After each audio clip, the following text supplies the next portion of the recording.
একটুর জন্য এই অদ্ভুত কারণ থেকে বেঁচে ফিরল এই মেয়েটি। কেন জানো? 1972 সালের সকাল। শার্টিয়া নামক একটি মেয়ে বাস স্টপে বসে রয়েছে স্কুল যাওয়ার জন্য, কিন্তু ঘন্টার পর ঘন্টা কেটে গেলেও কোনো গাড়ি সেই মুহূর্তে আসেনি। এবং সেই সময় একজন অচেনা ব্যক্তি তাকে বলে তাকে স্কুল পর্যন্ত লিফট দিয়ে দেবে। এটা শোনার পর এই মেয়েটি আর দেরি না করে সে গাড়িতে উঠে বসে, কারণ অলরেডি সে অনেকটা লেট হয়ে গিয়েছে। কিছু দূর যাওয়ার পর সেই ড্রাইভারটি মেয়েটিকে বলে, তুমি কিন্তু আর স্কুল যেতে পারবে না। এই কথাটি শুনে মেয়েটা একেবারে চমকে যায় এবং সে সিদ্ধান্ত নেয় গাড়ি থেকে লাফ দেবে।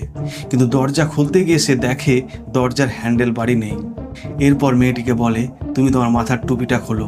মেয়েটা অবাক হয়ে গেল এবং টুপিটা খুলে ফেললো। মেয়েটি টুপি খুলতেই সেই লোকটি থমকে দাঁড়ালো এবং দেখলো তার চুল কাটা। এইটা দেখে লোকটি চেঁচিয়ে বলল, তুই নিজে নিজে চুল কেটেছিস? এটা বলার সাথে সাথে সে মেয়েটিকে গাড়ি থেকে বের করে ফেলে দিল।